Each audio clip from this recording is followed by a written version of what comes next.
Your Excellencies, distinguished delegates and participants, dear colleagues, I am honored to speak at this important conference on the implementation of the outcomes of the meetings of the Conference of the Parties to CITES and the Convention on Biological Diversity, organized by the African Union in close collaboration with the Organization of African, Caribbean, and Pacific States and other partners.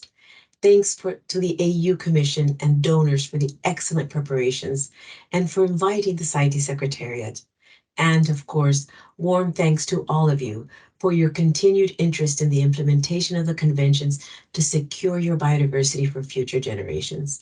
As many of you know, the Convention on International Trade in Endangered Species of Wild Fauna and Flora, or CITES, is a legally binding multilateral agreement of 183 signatory states and the European Union. The convention sets the rules for the international trade in more than 40,000 species of wild plants and animals, including their parts and derivatives. The aim is to ensure that this trade does not threaten the survival of these species in the wild. The convention is particularly important for the African continent. Africa is home to thousands of species of animals, trees, and other plants that are covered by the convention, many endemic to the continent. All but one country on the African continent are parties to the convention, providing a very strong basis for collaboration at the continental level.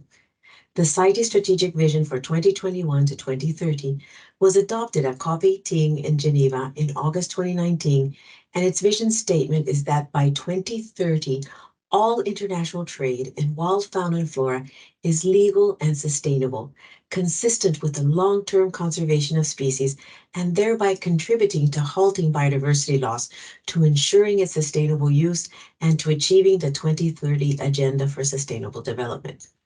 The CITES strategic vision is to be achieved through 5 broad goals, of which I will mention just 2. Goal 1 aims for trade in CITES listed species to be conducted in full compliance with the convention in order to achieve their conservation and sustainable use. And Goal 3 aims for parties individually and collectively to have the tools, resources, and capacity to effectively implement and enforce the convention, contributing to the conservation, sustainable use, and the reduction of illegal trade in CITES listed wildlife species. Collaboration among parties, other biodiversity conventions, and other international organizations, such as the AU and the partners in IQIC, as well as other stakeholders, including non-governmental organizations, is also part of the DNA of CITES and critical for achieving the strategic vision. At the meeting of the Conference of the Parties held in November last year in Panama, the parties decided to include over 500 new species in the appendices, the large majority in Appendix 2. They also agreed on new or revised resolutions and on over 350 decisions to further the implementation of the convention and the strategic vision. I sincerely congratulate all member states for adopting the Kunming-Montreal Global Biodiversity Framework, or GBF. What an achievement! The CITES strategic vision is, as you will see, very much in line with the GBF, especially Target 5, referring to the legal, sustainable, and safe international trade in wildlife. And for other targets, such as those focusing on livelihoods, aquaculture, forestry, amongst others, it is clear that CITES will play a role in achieving the ambitions of the GBF with its significant contributions to wildlife conservation. Ladies and gentlemen, this meeting provides an excellent opportunity for you to unpack the COP meeting outcomes to move from agreement to action, as this year's International Day for Biological Diversity theme asks us to do. The CITES Secretariat would be keen to know which actions are considered high priority for Africa, what are the best means for implementation, and what are opportunities to collaborate on some of these matters.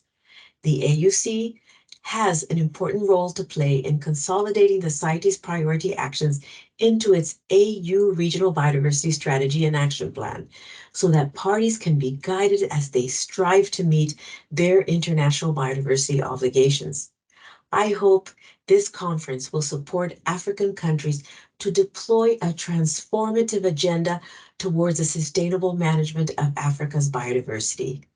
I and my colleagues at the CITES Secretariat We'll do all we can to provide advice and technical support. I wish you all a successful and productive discussions over the next days. Thank you.